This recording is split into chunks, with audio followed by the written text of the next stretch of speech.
Assalamualaikum warahmatullahi wabarakatuh. Saya Kamila Syaulita dari kelas 12.1 dan dari SMA Budi Mulia Utama. Jadi di sini saya akan menerangkan sebuah tragedi dari peristiwa Trisakti 1998. Terdiri dari apa aja yang mau kita bahas?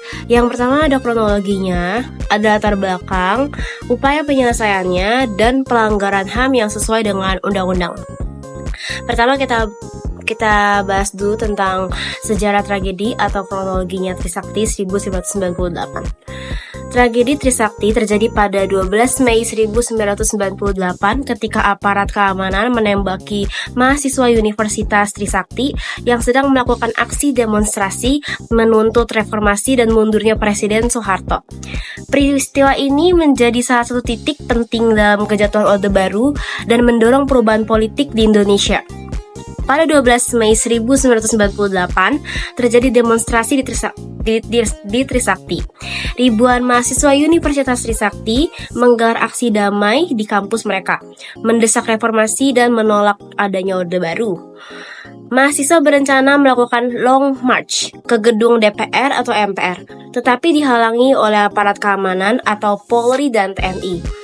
Pada sore hari, mahasiswa mulai membubarkan diri setelah bernegosiasi dengan kota. Selanjutnya ada latar belakang peristiwa Trisakti. Pada akhir 1990-an, Indonesia mengalami krisis ekonomi yang parah akibat dampak krisis moneter Asia 1997. Harga kebutuhan pokok melonjak, pengangguran meningkat, dan kepercayaan terhadap pemerintahan Soeharto semakin menurun. Mahasiswa di berbagai kampus, termasuk Universitas Trisakti di Jakarta, mulai menggelar aksi demonstrasi besar-besaran. Mereka menuntut reformasi total, termasuk penghapusan KKN atau korupsi, kolusi, dan nepotisme, demokratisasi dan kebebasan politik. Yang ketiga, mundurnya Soeharto dari kursi presiden. Upaya penyelesaian dari peristiwa Trisakti ini, yang pertama, Komnas HAM menyelidiki kasus ini dan menyatakan bahwa tragedi Trisakti merupakan pelanggaran HAM berat. Yang kedua, keluarga korban dan aktivis HAM terus menuntut keadilan, tetapi pemerintah masih belum menunjukkan keseriusan dalam menyelesaikan kasus ini. Yang ketiga, kasus ini sempat ditangani oleh Kejaksaan Agung, tetapi tidak ada perkembangan kelanjutannya. Yang keempat, DPR RI merekomendasikan pembentukan pengadilan HAM, tetapi pemerintah tidak pernah menindaklanjuti rekomendasi ini. Yang kelima, keluarga korban Trisakti rutin menggelar aksi damai setiap 12 Mei untuk mengenang para mahasiswa yang gugur dan menuntut keadilan. Dan yang terakhir, pemerintah lebih banyak berfokus pada upaya rekonsiliasi, bukan penegakan hukum. Pelanggaran HAM peristiwa Trisakti yang sesuai dengan undang-undang. Yang pertama ada Undang-Undang Nomor 39 Tahun 1999 tentang Hak Asasi Manusia. Dalam UU ini terdapat beberapa pasal yang sesuai dengan pelanggaran HAM yang terjadi di tragedi Trisakti. Yang pertama ada pasal 9 ayat 1 yang berbunyi, setiap orang berhak untuk hidup, mempertahankan hidup, dan meningkatkan taraf kehidupannya. Analisisnya, dalam tragedi Trisakti, hak untuk hidup 4 mahasiswa Trisakti dilanggar karena mereka dibunuh dengan peluru tajam oleh aparat. Yang kedua ada pasal 23 ayat 2 yang berbunyi, setiap orang berhak atas kebebasan berserikat, berkumpul, dan mengeluarkan pendapat secara lisan dan tulisan.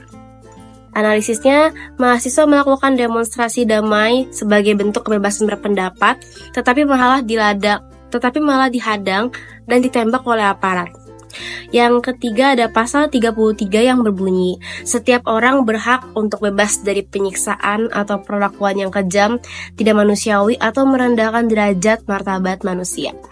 Analisisnya, penggunaan kekerasan berlebihan terhadap mahasiswa menunjukkan adanya perlakuan tidak manusiawi dari apa. Yang kedua, Undang-Undang Nomor 26 Tahun 2000 tentang Pengadilan HAM. Undang-undang ini mengatur tentang pelanggaran HAM berat yang terdiri dari kejahatan terhadap kemanusiaan dan genosida. Yang pertama itu ada cuma satu di sini, yang termasuk dari Undang-Undang Nomor 26 itu, yaitu cuma pasal 9. Kejahatan terhadap kemanusiaan mencakup pembunuhan atau huruf A, perampasan kemerdekaan atau perampasan kebebasan fisik lain secara sewenang-wenang atau huruf E, penganiayaan terhadap suatu kelompok tertentu atau huruf H. Analisisnya, penembakan mahasiswa hingga tewas bisa dikategorikan sebagai pembunuhan yang sistematis yang termasuk kejahatan terhadap kemanusiaan. Mahasiswa dihalang-halangi dalam aksi damai mereka yang berarti perampasan kebebasan berpendapat.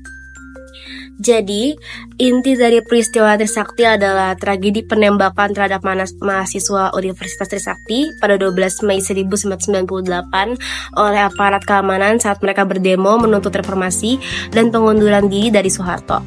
Kejadian ini menjadi pemicu utama jatuhnya Orde Baru dan awal era reformasi di Indonesia. Akhir dari peristiwa Trisakti ini ditandai dengan tewasnya 4 mahasiswa akibat penembakan aparat yang kemudian memicu gelombang demonstrasi lebih besar di seluruh Indonesia. Tragedi ini mempercepat runtuhnya rezim Orde Baru dan akhirnya pada 21 Mei 1998 Presiden Soeharto mengundurkan diri setelah berkuasa selama 32 tahun. Namun hingga kini kasus penembakan dalam peristiwa Trisakti ini belum sepenuhnya diselesaikan secara hukum. Selesai.